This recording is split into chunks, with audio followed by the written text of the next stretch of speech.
Hello and welcome to What Keeps You Awake.tv. With the support of our sponsor, MBPS, it's time again to dive into the hustles, the hurdles, and the highs that keep small business leaders up at night. I'm your host, David Hooser, and I'm incredibly fortunate to welcome today's guest, Nicole Zeno. Hey, Nicole. Thanks for having me. You're welcome. We're glad you're here. Nicole is the founder of CleverCow Media, which she founded on the basis of thinking and working outside the box to help clients hit their marketing goals and revenue numbers, no matter their budget size. Yep, small business, startup, all of it. Difficult job. Yeah. All right, well, welcome to the show, Nicole. Thank you. And so tell me, we'll get started with our foundational questions. As a Scottsdale-based company with resources and clients spanning the globe, what keeps you awake late at night, other than those midnight WhatsApp messages? Well, I mean, I'm a business owner, so a lot of things keep me up at night. But right now, what's really kind of resonating with me is, and keeping me up at night is like alignment, right? Okay. Alignment between the life that I want to architect and the business that I have supporting that. And I think that really resonates with a lot of business owners because they get into business for freedom, for the life they want, and then they realize that they get into the cycle of entrepreneurial poverty where we gave up our 40-hour work week for 160 hours saying, eventually we're going to get to the life we want, and then they're 5 years down the line and they haven't taken a vacation and they don't know, they don't have processes in place, they're having trouble hiring, all of the pieces that comes with growth and owning a business. And that, to me, right now is just such a problem that we're trying to solve. And you're solving it for clients of what size, what sector, what? Yeah, that is the magic here, is that the foundational pieces that really help businesses grow is something that you need at all sizes in all industries, right? Sure. That's those processes, that's the whys, that's the passion, that's the hiring the right team. All of those pieces are things that whether you are a one-person team, a one-person solopreneur who wants to grow, you are a retail shop who wants to have multiple locations, or you are corporate, these are things that need to be in place in order to get to that spot. And we specifically work and mentor with a lot of startups, with small business, medium business. I had a client recently who was at $35 million a year, right? Okay. And so it kind of works. And I know where you've been because I've a 3-time exited founder. I started 2 businesses, bootstrapped all the way to exit. I have one that I brought in an investor.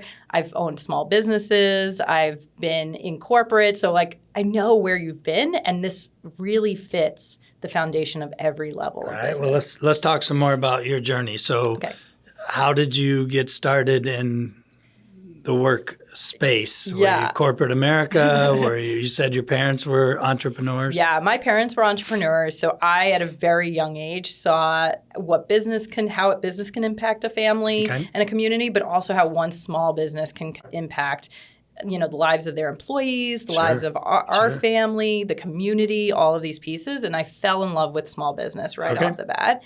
Of course, like every kid, I did not want to work for my parents. And so I went off and found my own way and moved to LA.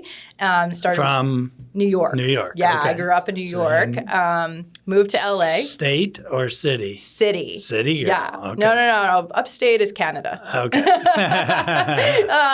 No, I moved to LA, started working in TV and music. Directed and produced music videos, did music photography and journalism, and really learned and honed how to tell a story. Now, do you have a degree in marketing? I have a degree in post-production visual effects and 3D animation. Okay. All right. So you had something to build from. Something to build from, yeah. And that's really important because coming back to what keeps me up at night, when I moved out there, I started to talk to people who were in that industry.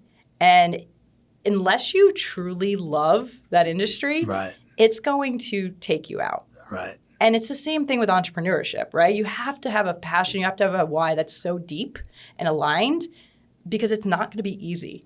It's not easy. It's not easy, for sure. Yeah.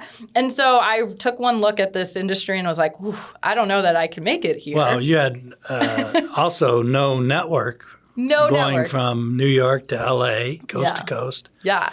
And I had the talent. I could have done it if I wanted to. I did. I directed and produced lots of music videos. I worked in the industry. And I realized that there was a need for connection in the music industry. Yes. And so me and my brother built an app.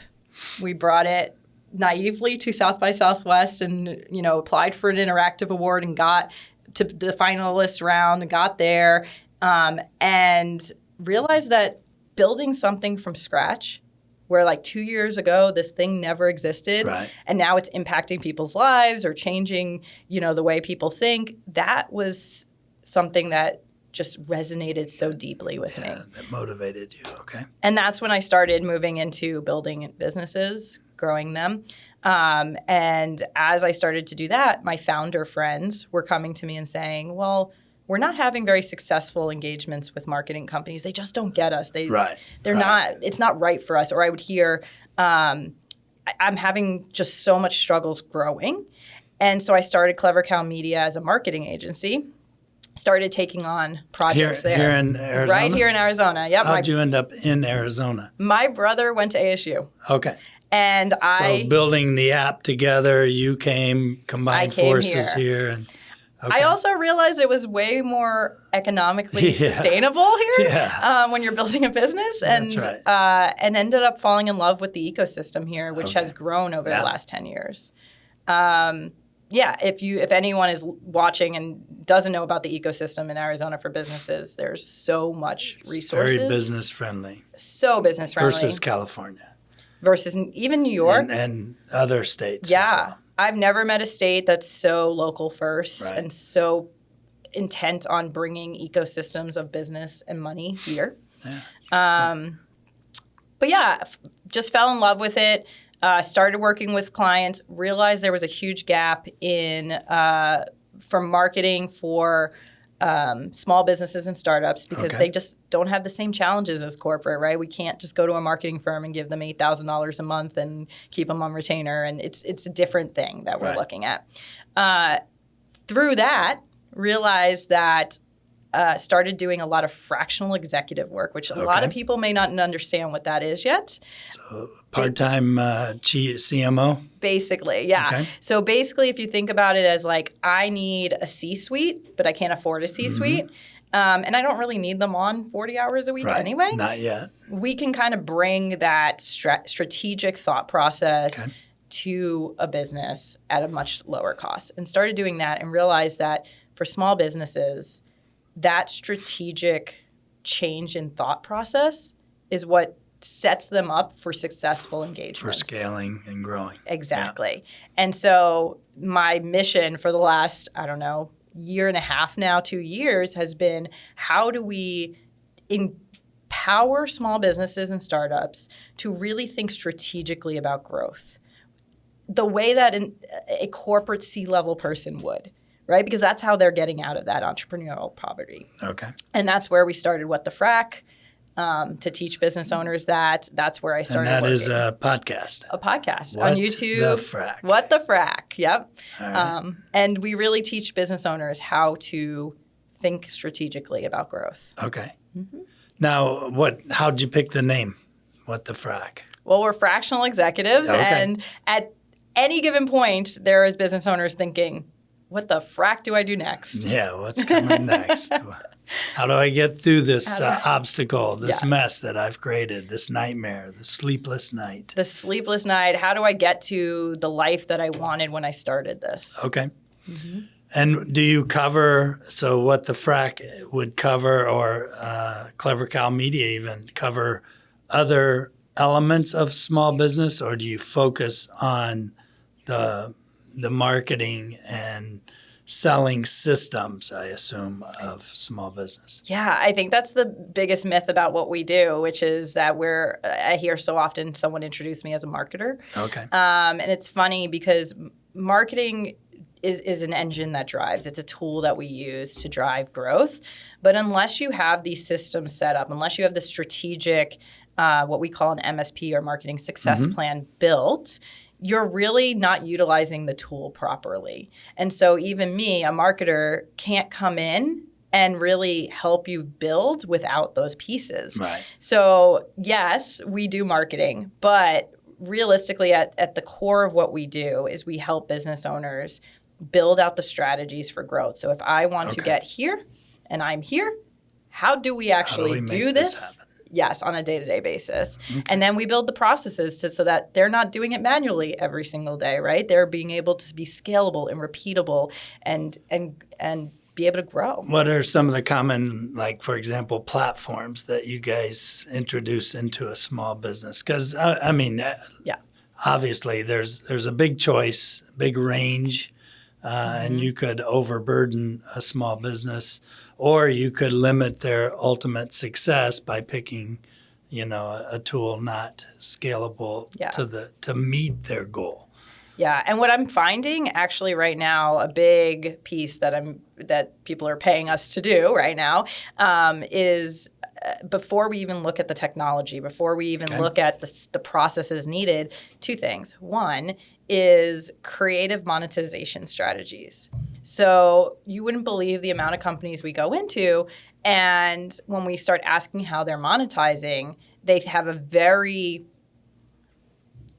small viewpoint on how you monetize a business. Right. And nowadays, in the world we live in, you can monetize any business in at least 10 different ways. Right? And so being able to creatively think about how we monetize your business can change the way that what marketing activities we do, which ones you like to do, which ones you don't, what growth happens, right? So for instance, two people with the same business, one may want to travel more, may be comfortable in front of cameras, may do something like that. We might be monetizing through content and things that they can do off-site and maybe not have as many employees. Another one who's not comfortable in front of cameras or maybe is just really wants that community, really wants to be a local business. Maybe we're monetizing through actual product sales and in-person events and things like that, right? Okay. So there's a huge way to scale that. And then the second piece is what I've been calling like architecting your life, like your life architecture. So once again, the playbook on how we build and grow and make money off a business has been thrown out the window. Okay. You used to have to open a Main Street shop, put an ad in the Yellow Book or Yellow Pages, right? There was a way you went around business. Right. Nowadays, you can basically do whatever you want, and still there's ways to make money and there's ways to build a business. And so how do we take your business as a tool set to build the lifestyle you want, not just for you and your family, but for the people you hire? Right. We talk about culture a lot, but culture comes back to how do you want those people to show up? How do you want them to feel? And let's build the processes so that they can do that, right? So for instance, I met a marketing firm up in Colorado. They are two moms who started it, and they want all their employees to be able to be moms who have flexibility in their schedule so that they can have their families and feel connected. And so they built an agency, and a lot of the things they're doing are not what normal agencies would say to do, right? It's amazing to me that we went into business to have freedom and to change the rules and to change the game. And so many business owners are afraid to actually do something different. Go out of their boundaries, out of their box. So back to the box. And then once you know that, once I know where I want my life to be, then we can architect the business to fit around that. And then we take that plan and we build the growth plan. And now you're not doing activities that drain you, that take you away from what you love to do. For instance, social media is the perfect example of this. How many business owners do you know who dread making videos? They hate being in front of the camera. They don't want to do it, but then they feel like they have to. Right. You don't have to. There's plenty of businesses that don't have social media. Sure. I mean, to your point, every business and every entrepreneur or leader of that business is a unique individual and a unique creature unto itself. So it can take a variety of shapes and directions and pass forward. And what matters is, I assume for most of your clients, you experiment too, because it may seem logical, but it may not be the best fit for that particular business. So you have to, one of ours, and we need to take a quick sponsor break, but one of our sponsors, MBPS, is my son's company, and trying to get him to, he's 22. You would think he'd try everything, but he gets really fixated on a direction that he wants to take. And so with that, we'll take a quick break.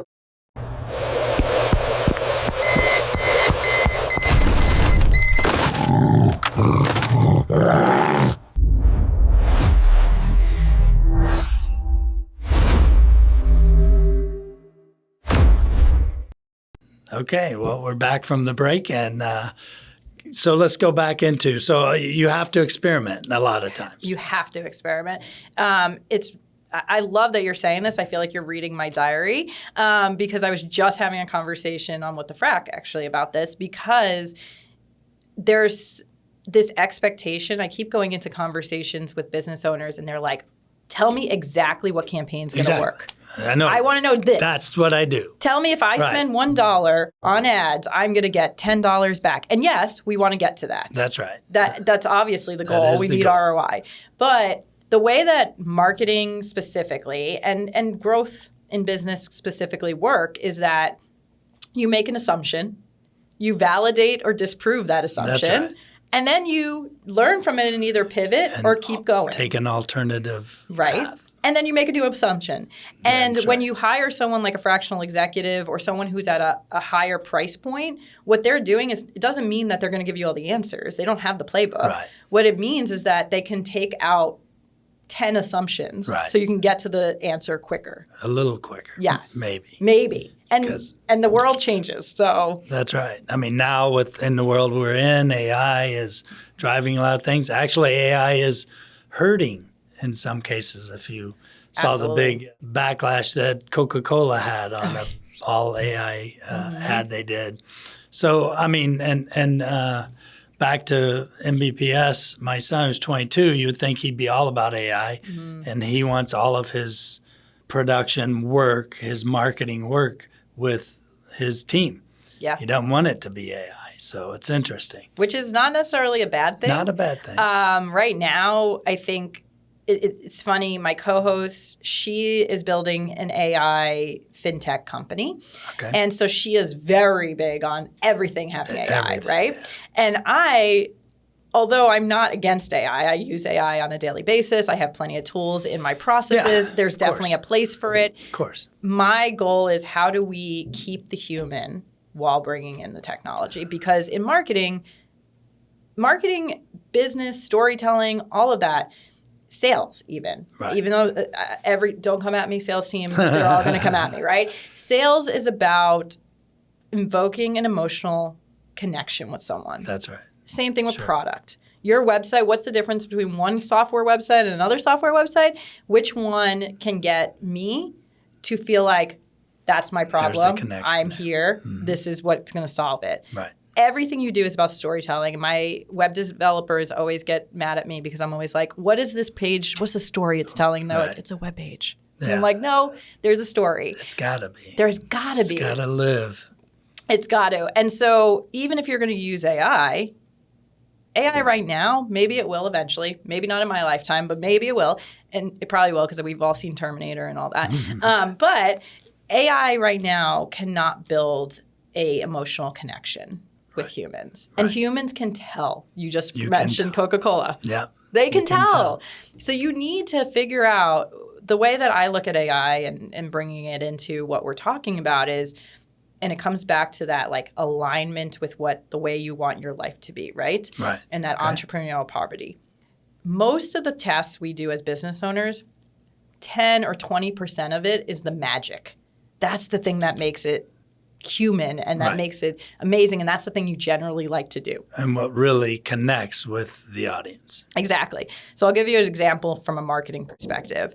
PR, public relations. Anyone who's ever done public relations knows that the pitches and the campaign design of like how we're going to like work with a company or tell a story, that's the magic. Right. But I would say more than 80 to 85% of PR is sending emails, doing admin work, following up, scheduling, making sure things go out, right? Like all of these tedious things that AI or processes or automation can come in and handle. And then your team can spend more time being creative and doing the magic. Being magical. Exactly. I like it. All right. So what's an easy way for people to reach out to you or your team to build their little magical kingdoms? Well, we're inviting everyone to come follow us on YouTube at What the Frack. At What the Frack. Okay. What the Frack with a question mark. Now, you said you're a co-host of What the Frack. Who is your... My co-host, Tamara, she's over on the East Coast. She comes from a long line of building companies as well. Okay. She transitioned to fractional executive, so more on the CEO side and raising money and things like that. So we really play off each other really well. Very cool. And so is it just you two, or do you bring on guests that... So we have a few different formats. Our weekly is that we bring on guests that are doing amazing things, whether they have a tool or an expertise that we want business owners to really understand. We just had a guy on the other day who was talking about SaaS messaging for conversion. We had another guy who's a psychologist talking about the psychology of like leadership. These are things that business owners need. And then we have other formats where we actually break down things like troubleshooting. Like, I want more conversions on my e-commerce site. What do I do? And we go about it as a fractional executive, and we teach you how to troubleshoot. Okay. All right.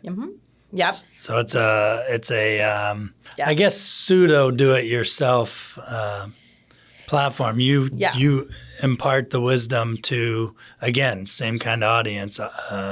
Early stage or growth stage entrepreneurs. Yeah. If we had one goal, it would be just allow business owners to think more strategically and more like expand what is possible in their minds so that they can either go have the conversations with the right people, because that's something else we see, which is like, I know I need a marketer, but I don't know what they're doing because I don't know how to speak their language. I don't speak marketing, right? Yeah, you don't have to be the marketer. You just need to have to speak the language. That's right. So we teach that, as well as how do we like think about growth the way that will actually get us there. What are the key, so let's talk for a moment. Yeah. You're my CMO. How do I measure your results? I mean, revenue's easy. I get my costs. I spend $1. Like you said, I get 10. But how do I know I'm pathing to that? I've got to watch something to see if what you started is working. Yeah, it's coming to fruition. This is one of the best questions I've ever been asked on a podcast, because I think that it's one of the most misunderstood questions too. Okay. So with a small business or a startups are a little better at this because they're used to talking about money and plans and all that. But small businesses are so stuck in the weeds.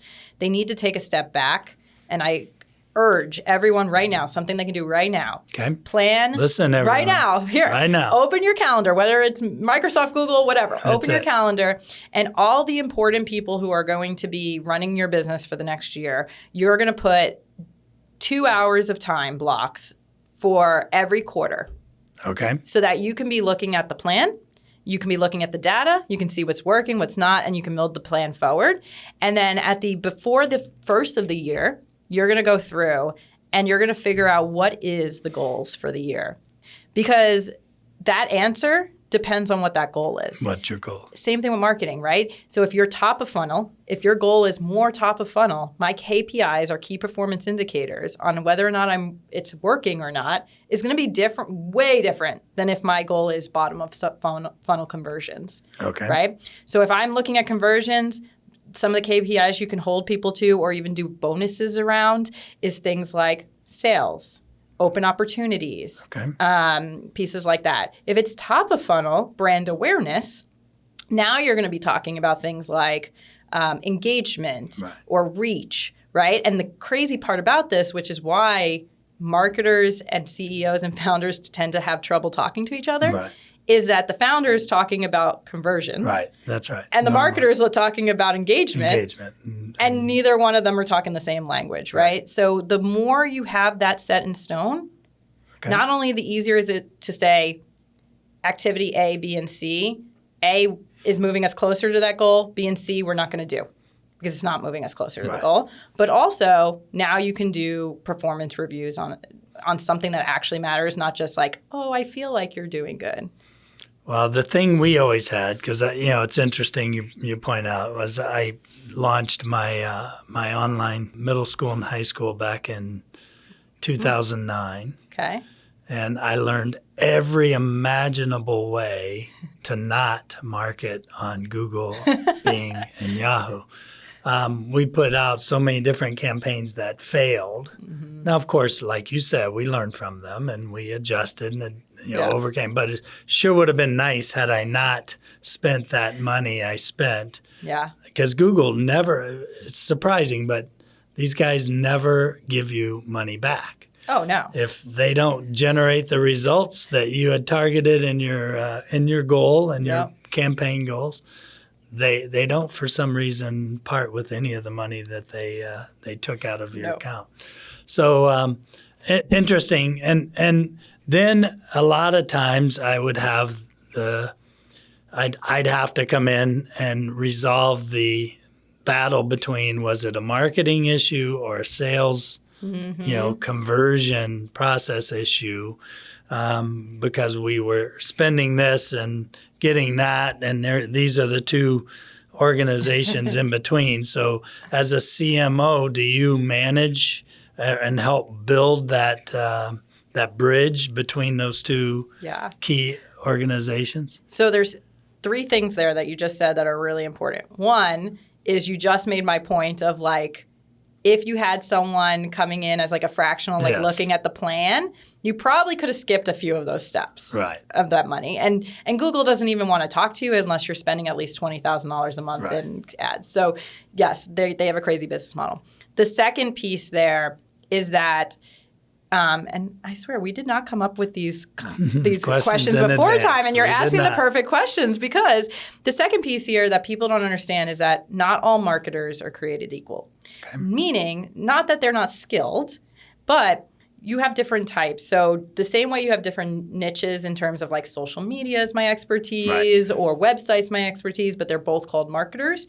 You also have strategic and executional. Okay. And the problem right now is that a lot of executional marketers are claiming to be strategic so that they can charge more per hour, but they don't actually understand how the strategic part works.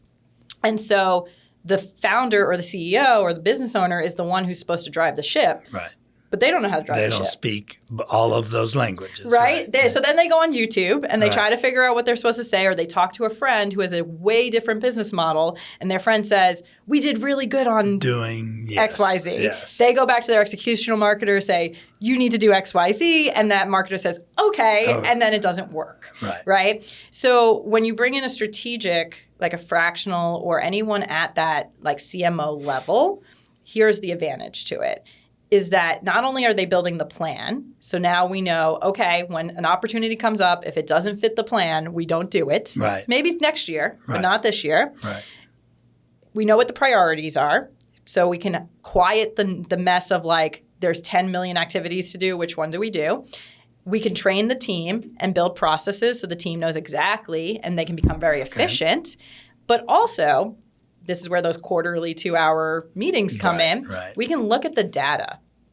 And now, not only can I see, okay, this ad did better clicks than this ad, but I might be able, because of my experience, I might be able to see trends that an executional marketer is going to miss. That's going to miss, yeah. And they may not give you those recommendations, right? So that's where you need kind of both. The executional marketer is going to be the person who comes in does the day-to-day. They're the ones posting the social media. And, you can get them cheaper than you can get a strategic marketer.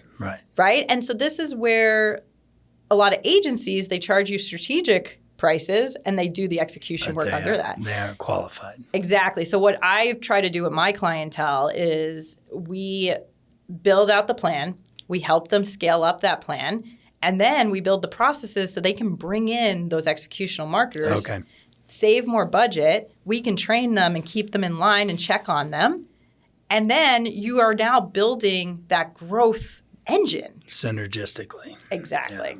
Yeah. Okay. Very cool. Yeah. Any kind of nuggets of gold to give to these aspiring entrepreneurs in our audience? Nuggets of gold. The one that I will say over and over and over again is that at this point in the world, we can make money a million different ways. Right. I urge you to really think about the lifestyle you want moving forward, the life you want, whether that is, I want to be able to stay home more with kids, I want to travel more, I want to, even something as simple as I want to be able to every morning go get a coffee at a local coffee shop, right? And then use your career and your business to really, as a tool set, to make that happen. Okay.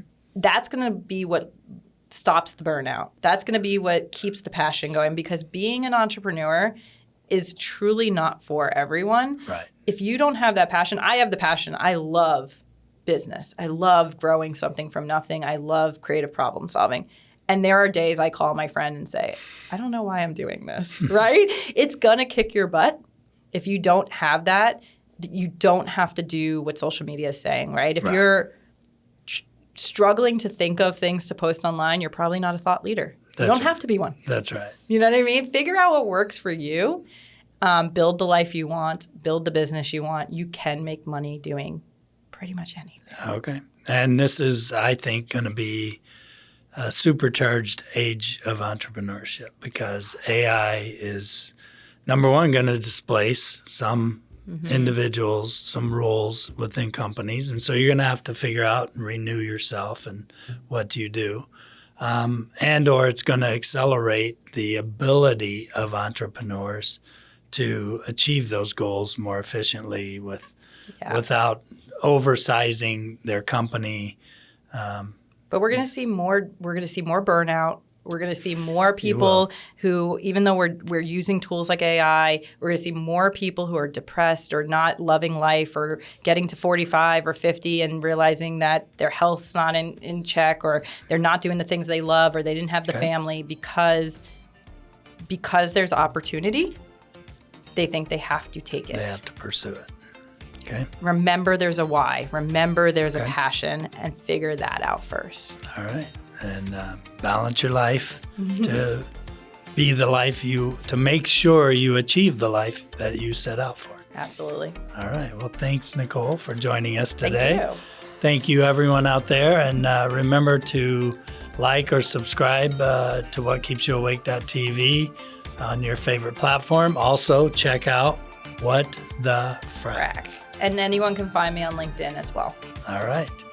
And we'll catch you on a future episode. Thanks.